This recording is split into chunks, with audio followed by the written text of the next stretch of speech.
Bonjour Lucas, Bonjour Florence. ça te dérange pas que je prononce ton prénom à la française? Ça me fera plaisir. C'est comme ça que les gens m'appellent en France la plupart du temps. Lucas.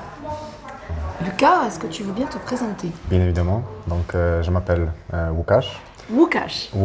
Mais en France, les gens m'appellent Lucas. Ah oui. Car c'est la version française de mon nom, de mon prénom. Tu viens d'où, Łukasz? Je suis donc polonais, né à Wrocław. Mais j'ai vécu les 10 dernières années en France. En France. Donc la France, c'est un pays qui m'est très proche. Ah, qu'est-ce que tu fais dans la vie, Łukasz? Dans la vie, je suis conseiller en communication.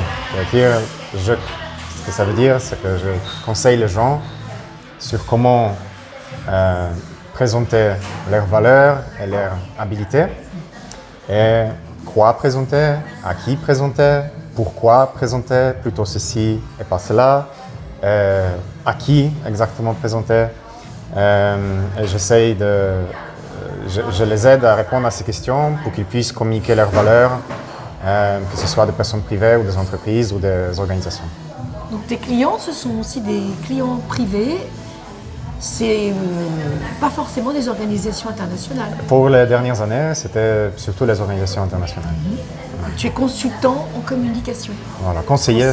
J'aime bien un mot conseiller, puisque la communication demande beaucoup d'écoute. Ce n'est pas vraiment que nous pouvons ne rien connaître sur la personne ou l'organisation et de les aider à communiquer. Il faut que ce soit un dialogue.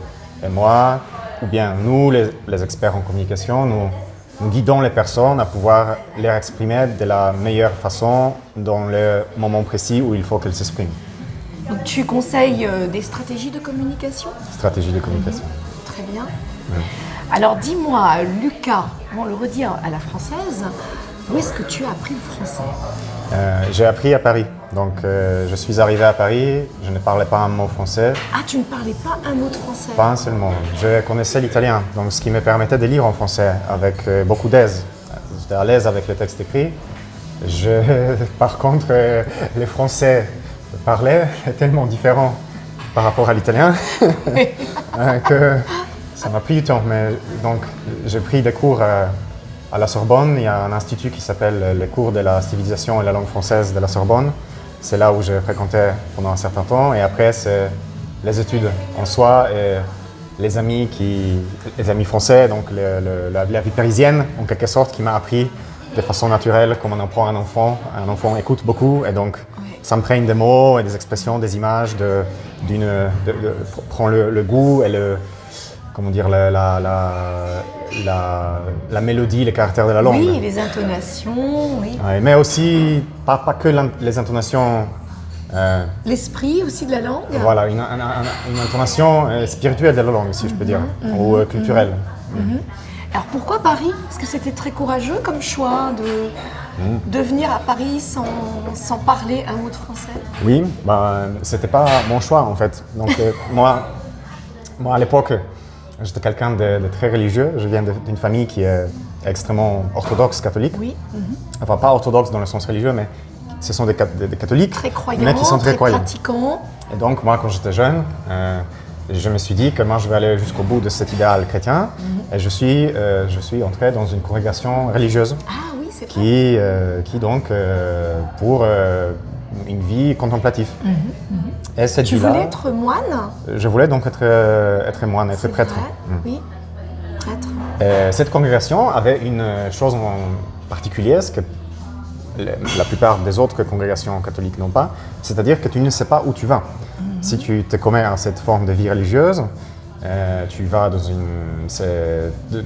il y a une célébration religieuse, et c'est là où on tire au sort, où les participants vont.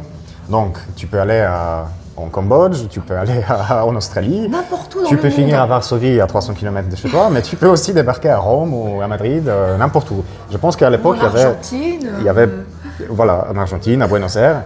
Je pense qu'à l'époque, il y avait plus de 90 destinations possibles.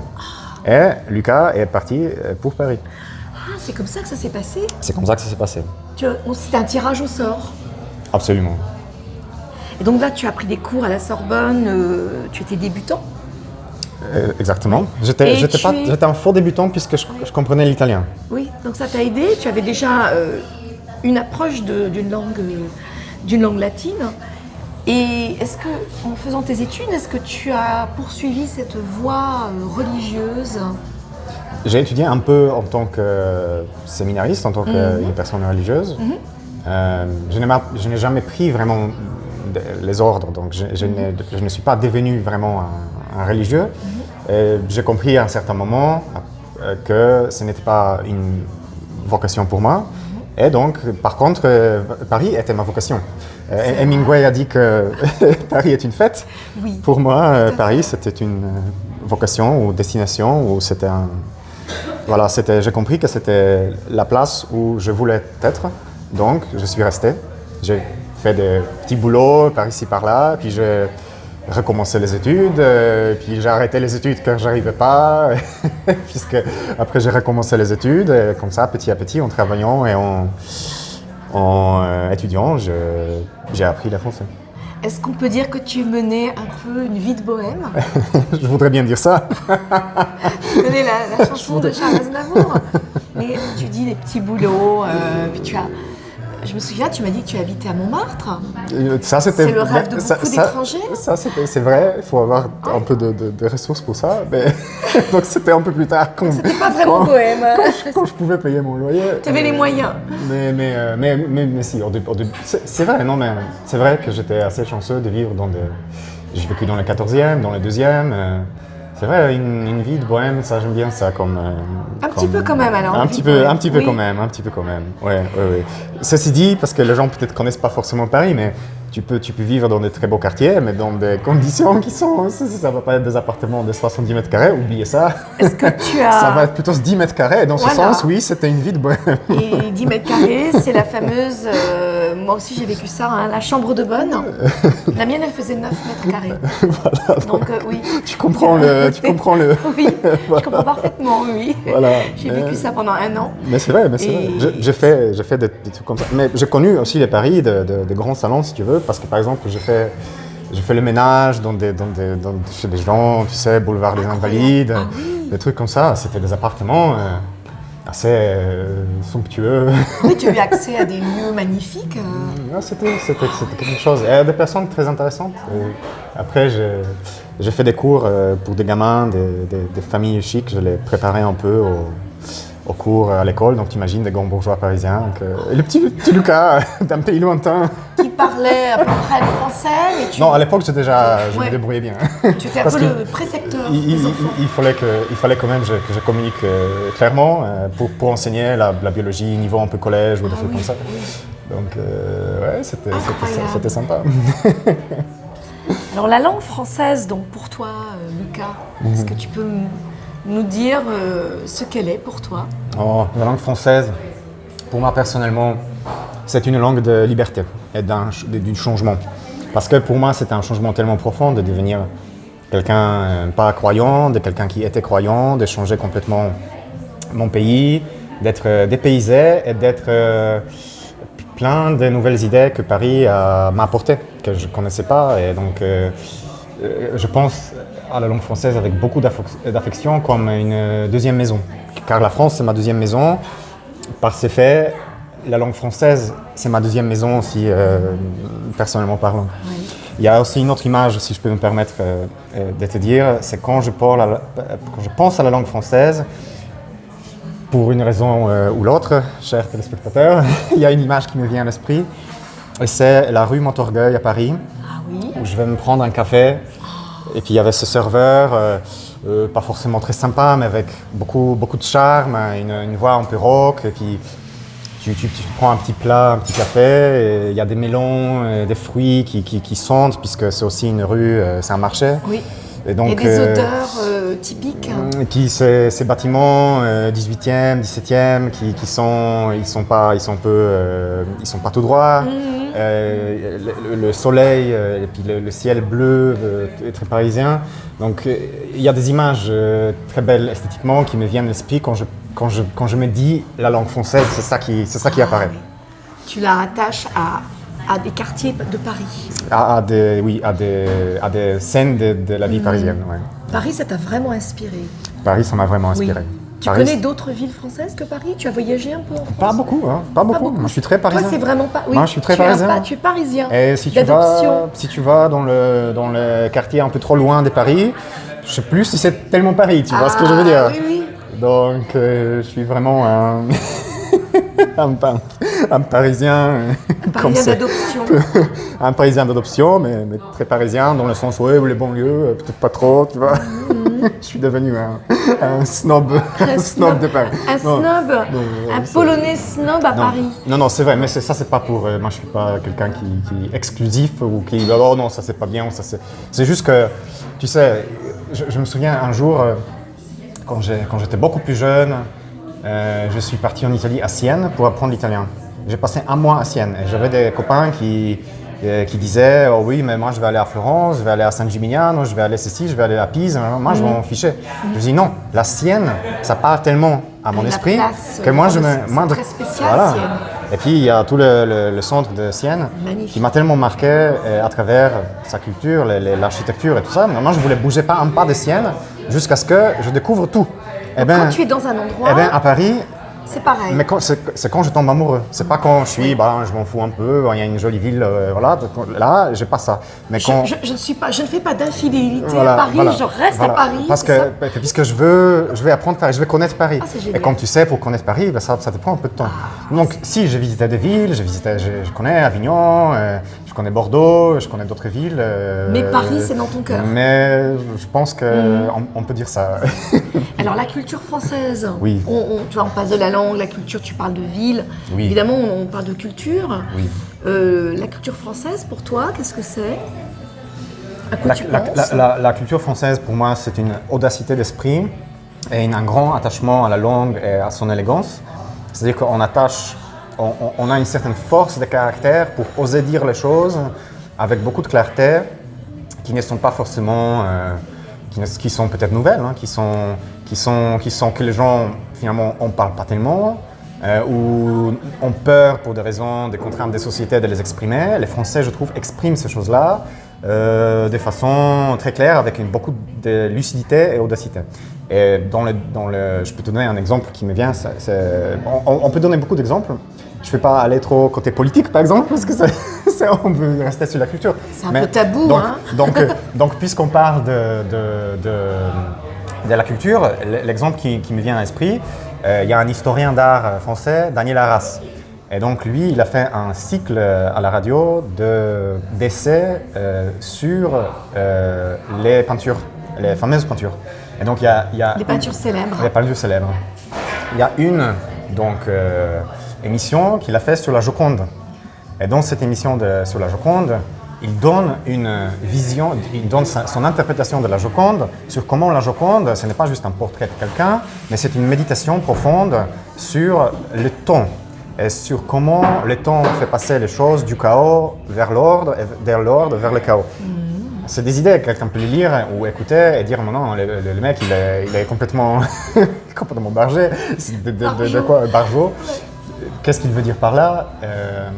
Et même moi, je trouve que cette audacité de regarder tellement une peinture et à arriver à des méditations, à une méditation qui est si audace et élégamment construite, voilà, c'est ça pour moi la culture française.